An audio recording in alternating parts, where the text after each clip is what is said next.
It's a Confederate turn, July 1863. The setup here is the Battle of Gettysburg. Confederate units are positioned around Gettysburg and preparing to attack a Union force located there. And the game begins with the activation of a rebel headquarters. That's tipped forward, revealing the current strength of 4, and that enables command of units nearby. So the Confederate is going to order units into the Battle of Gettysburg, 1 unit across each of those gaps on the north and the west, and 2 units which can reach in from the southern hex side, making a total of 4. They're also going to maneuver this unit around to this position, enabling him to reinforce into that battle from that side as well. And all that movement happened during the movement phase, which is now complete. The headquarters is reduced to level 3, reduced by 1 step, raised up and hidden again. Could move at this point if it wanted to, but it's going to sit right there. And now we'll move on to resolving the Battle of Gettysburg on the tactical battle board. The battle begins at dawn with an attacker battle turn. The Confederate player will begin his battle turn by engaging the Union units on his left flank, and he's going to opt to remain in position in the center and the right as the battle will grow. More reinforcements will be joining, and it seems wiser to wait for those reinforcements. So the battle turn involving that engagement, it's the only thing those units are going to be able to do this turn, is move forward to that position. That will cause the revealing of the defending unit. And the last step of the battle turn is to bring in reinforcements into this battle hex onto the battle board from adjacent hexes on the strategic map. And there are limits there on moving units in to the battle that are controlled by the type of hexside. So that is why they were set up surrounding the battle hex. Those units arrive in the reserve and will be available to fight in the next battle turn. Looking at the battlefield now from the Union perspective, the defender, on their right flank they've got 1 infantry unit with 3 steps on it defending, and it's going to roll. Its firepower is given by this figure in the corner here, this F2. Rolls 3 dice because it has 3 steps on it, shown by the number facing away from the owning player. And those 3 dice are looking for 1s and 2s, less than the F2 value given there. That's a pretty good roll. They just scored 2 hits on 3 dice, and the result is that the Confederates have to take 2 hits, turning both of their units down from their 2 strength to 1 strength.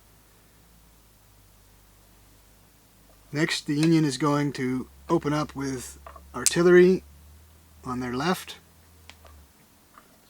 2 dice, and artillery firing here at long range across the battlefield hit only on 1s. We rolled a 5 and a 3, and that's a miss. So that completes the Union battle turn, except for the final phase, which is reinforcements.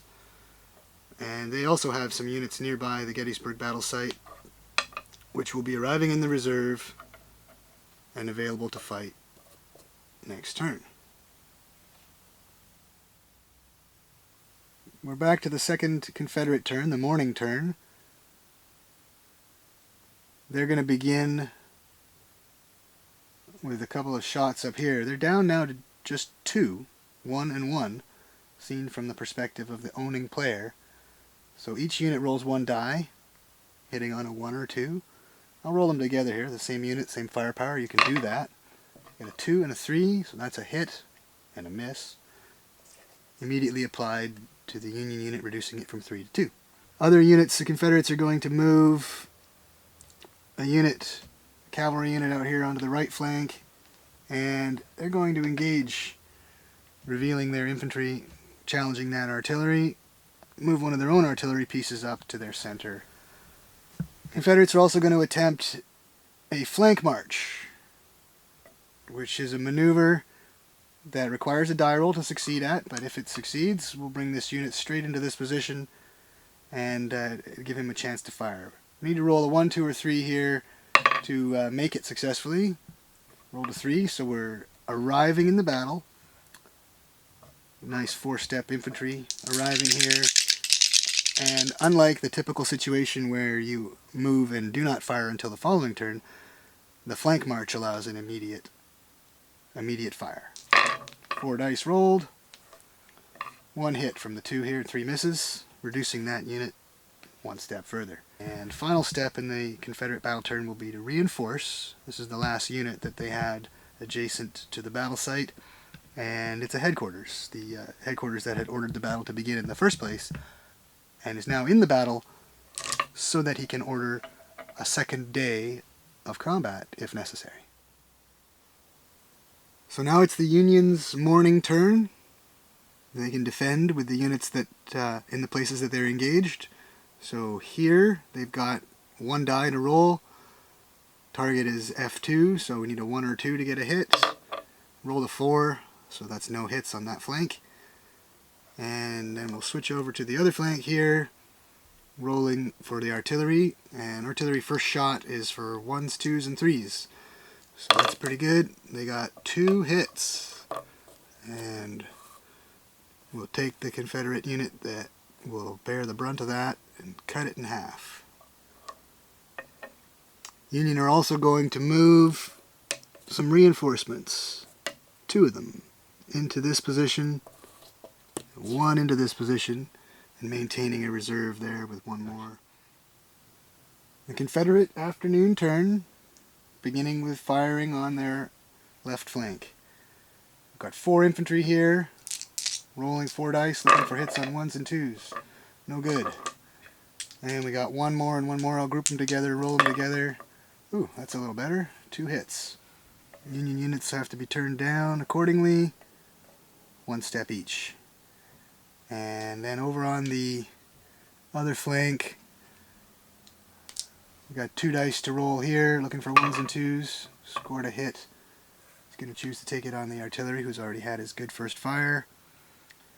And we're going to go ahead and push a cavalry unit up here on this flank with 3 steps on him, and that will help keep that position alive. There's no more reinforcements to come in, so the battle turn is over. Union player here rolling. It's the afternoon, the defender turn. They've got 3 1-step units, all infantry, all rolling for 1s and 2s to hit. We'll group them together and roll all 3 dice at once and score a very good roll with 2 hits, above average. Hits have to be applied to the largest units in a battle, so here the 4 has to take the hit, and he has to take the next hit, because he's still the strongest unit, reducing him down to 2, 1, and 1. On the Union left, we got 1 artillery, and that artillery rolls and misses, and 2 infantry. Wow, 2 hits. And the first hit had to go on the 3-step unit, and the sensible choice for the Confederate is to take the second hit on the weaker cavalry as well. And the Union have still a unit in reserve. They're going to push it up to here now. And going to actually disengage with this one, giving it the freedom to move next turn if necessary. This is the 4th and final battle turn for the Confederate day. They're rolling here on their left flank. And they've got a total of 4 infantry, 2, 1, and 1. I can group them together. They're the same type of unit. Target again is 1s and 2s for infantry. 4 dice rolled and no hits scored. Not a very impressive roll. On the other flank, 2 infantry over here. 2 infantry hits on 1s and 2s. There's a hit applied there, and the cavalry hits just on 1s. Wow, that's a great hit. And the Union has to lose a unit. When units are down to 1 and apply another hit, they are eliminated. So that unit is eliminated. The choice of the infantry was made because it's cheaper to replace than the artillery. So this is the final Union battle turn of the day. As the defender, it's the last step of the first day of battle. On this flank, 1, 2, 3 one-step infantry all rolling for 1s and 2s, scoring a hit. Applied to the Confederate infantry there, reducing it to 1. And over here, 1 artillery hits only on 1s at this stage with having already shot. Scored a hit nonetheless, which applies that hit to the biggest Confederate unit. But that ends the Confederate opportunity to win this battle during this day. Having not completed it, it's either going to press on to a second day, or the Confederates will have to retreat. Being the attackers in the battle, they must win during the 4 battle turns of the day, or retreat. If they wish to maintain a second day's worth of fighting, or third day's worth of fighting, as happened in the historical Battle of Gettysburg, they need to use a headquarters unit, which is in the battle, located in the reserve, and they'll need to activate it and reduce it another step to fight a second day of battle, which may or may not be worth it, depending on their perception of the situation.